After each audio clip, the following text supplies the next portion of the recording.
तो चलिए आज एक ऐसी कहानी में चलते हैं जो बिल्कुल अंधेरे और भीड़भाड़ वाले शहर से शुरू होती है। एक लड़का था जिसका नाम था आरिफ। ना तो वो फिजिकली स्ट्रांग था और ना ही पढ़ाई में कोई बहुत तीस मार खान।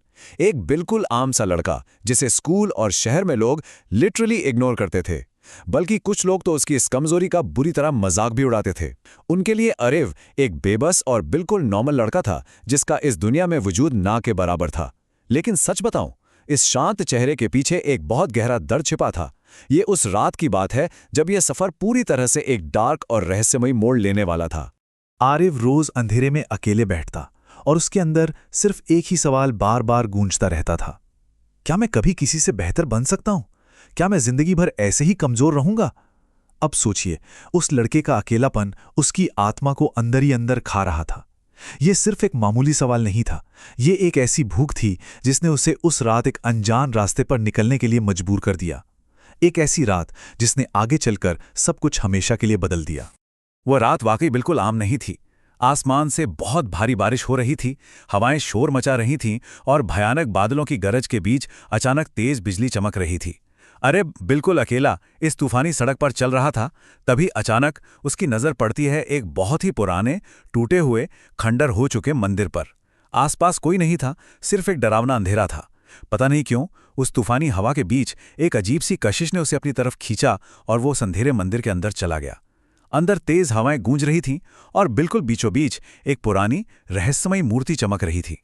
जैसे ही आरिफ उस मूर्ति के पास गया और उसने अपने कदम आगे बढ़ाए, बिना किसी वार्निंग के अचानक उसमें से एक ऐसी ब्लाइंडिंग रोशनी निकली जिसने सब कुछ अंधा कर दिया। ये तेज रोशनी लिटरली एक ऊर्जा की तरह सीधा उसके शरीर में घुस गई। आरिफ दर्द से जोर से चीखा और वहीं ठंडी जमीन पर बेहोश होकर गिर गया। जब कुछ घंटों बाद उसकी आंखें खुली तो पूरी तरह से सब कुछ बदल चुका था। अब उसे अंधेरे में भी सब कुछ बिल्कुल क्लियर दिख रहा था। बारिश की एक एक बूंद की आवाज उसके कानों में इतनी शार्प लग रही थी जितनी पहले कभी नहीं लगी। उसने अपना हाथ उठाया और महसूस किया कि उसके अंदर कुछ बहुत ही अलग जगह ले चुका है। वो पुराना आरिफ अब हमेशा के लिए मर चुका था।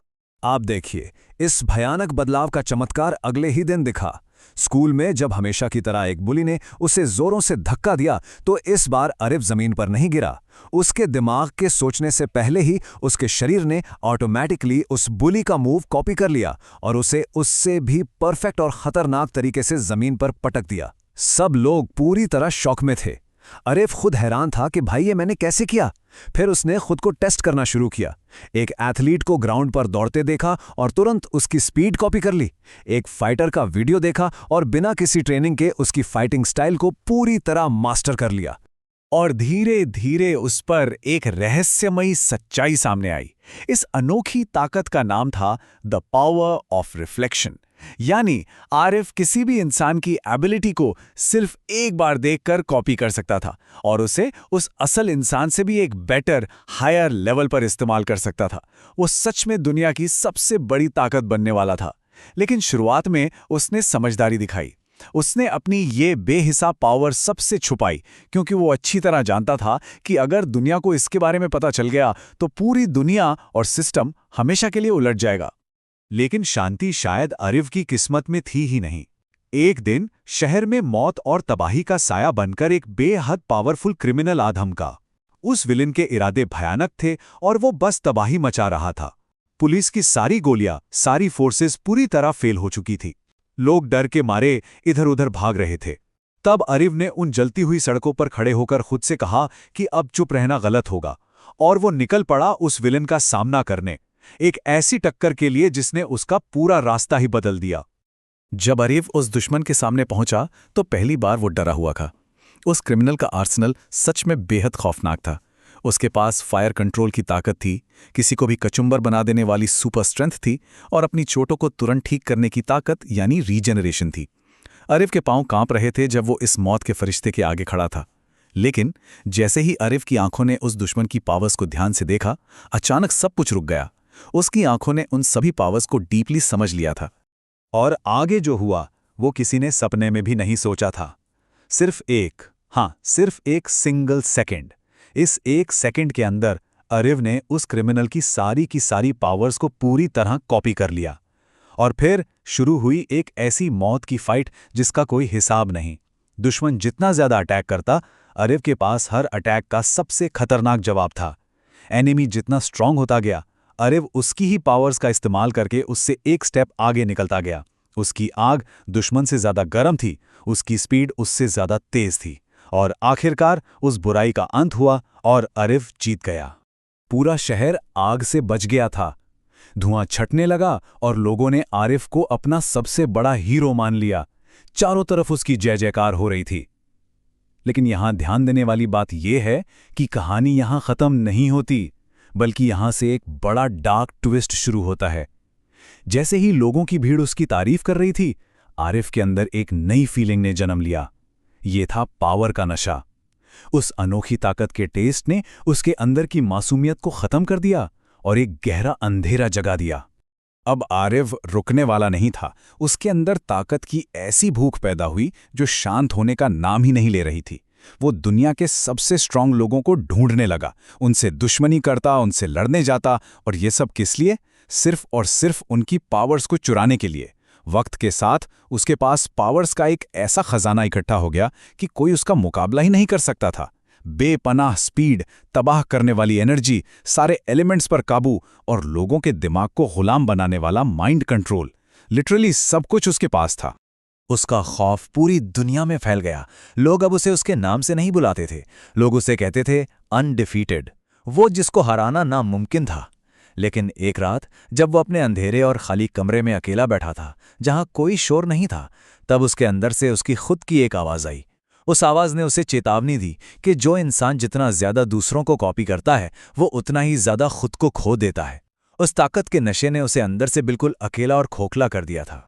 ये पॉइंट ब्रिलियंटली इस चीज को इलिस्ट्रेट करता है कि एक तरफ था वो पुराना आरिफ जो कमजोर जरूर था, पर जिसका एक साफ इरादा था कि वो बेहतर बनना चाहता था, और दूसरी तरफ था आज का ये अनडिफीटेड आरिफ जो पूरी दुनिया का सबसे पावरफुल इंसान था, जिसके सामने सब घुटने टेकते थे, लेकिन जो अंदर से पूरी तरह से खाली हो चुका था, जिसका अपना कोई वजूद, अपनी कोई पहचान बची ही नहीं थी। आरिफ रुका और उसने खुद से पूछा, क्या मैं अब भी वही आरिफ हूं? लेकिन तभी किस्मत ने सबसे बड़ा खेल खेला। उसके दरवाजे पर आई एक ऐसी एंटिटी, एक ऐसा अस्तित्व जिसे लोग ओरिजिन कहते थे। ये आरिफ का फाइनल चैलेंज था। इस फॉर्मलेस ऊर्जा के पास अपनी कोई एक फिक्स्ड पावर नहीं थी। वो किसी चीज को कंट्रोल नहीं करता था, बल्कि वो खुद उन सारी पावर्स का सोर्स था, ब्रह्मांड की सारी शक्तियों का निर्माता था। उसके अंदर से एक ऐसी भयानक ऑरा निकल रही थी जिसके सामने आरिफ की सारी ताकतें एकदम बच्चों की तरह लग रही थी। आरिफ ने गुरूर के साथ उस फॉर्मलेस जिस्म की तरफ देखा। उसने पूरी तैयारी कर ली कि वो इसकी ताकत को भी खींच लेगा और हमेशा के लिए खुदा बन जाएगा। लेकिन जैसे ही उसने ओरिजिन को ध्यान से देखा, अचानक आरिफ के चेहरे का रंग उड़ गया। उसकी आंखों की वो ग्लोइंग रोशनी बुझने लगी। अपनी इस पूरी जिंदगी में पहली बार उसकी पावर फेल हो गई थी। वो ओरिजिन की ताकत को कॉपी ही नहीं कर पाया। फाइट शुरू हुई और पहली बार आरिफ जमीन पर पड़कर बेबस स्ट्रगल कर रहा था। ये सिर्फ एक लड़ाई नहीं थी, ये आरिफ की आत्मा का आखिरी इम्तिहान था। आरिफ हार रहा था। उसके पास दुनिया भर की हर स्पीड, हर एनर्जी, हर ताकत थी, लेकिन फिर भी वो जमीन पर खून से लथपथ था। ऐसा क्यों? क्योंकि उसके पास खुद की आइडेंटिटी नहीं थी। वो पूरी तरह थक चुका था। तब एक भयानक आवाज के साथ वो विशाल ओरिजिन उसके ऊपर खड़ा हुआ और बोला, पावर कॉपी करना आसान है, दूसरों की नकल उतारना बहुत आसान है, लेकिन खुद बनना दुनिया का सबसे मुश्किल काम है। ओरिजिन के उन लफ्जों ने बारिश की आवाज को चीरते हुए आरिफ की रूह में एक आग लगा दी। उस मोमेंट में घुटनों के बल जमीन पर बैठे हुए आरिफ को अपने जीवन का सबसे बड़ा सच समझ आया। उसकी सबसे बड़ी कमजोरी कोई और इंसान नहीं था, बल्कि वो खुद था। उसने दूसरों की ताकत चुराने की अंधी दौड़ में खुद का अस्तित्व ही मिटा दिया था।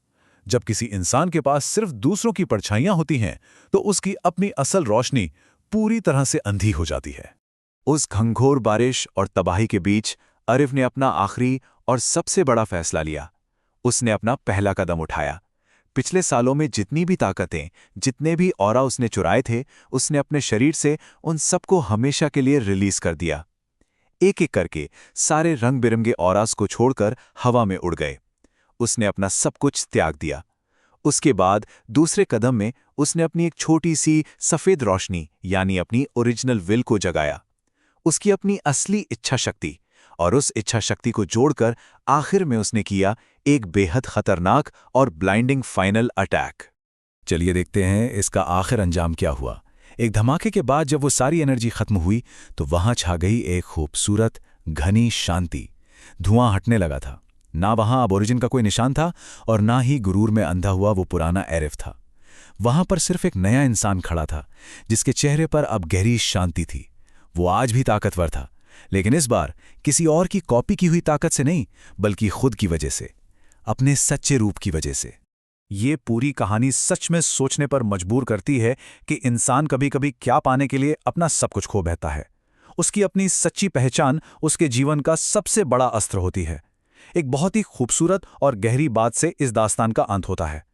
कभी-कभी जिंदगी में सच्ची जीत पाने के लिए, अपनी खुद की पहचान ढूंढने के लिए अपना जमा किया हुआ सब कुछ छोड़ना पड़ता है।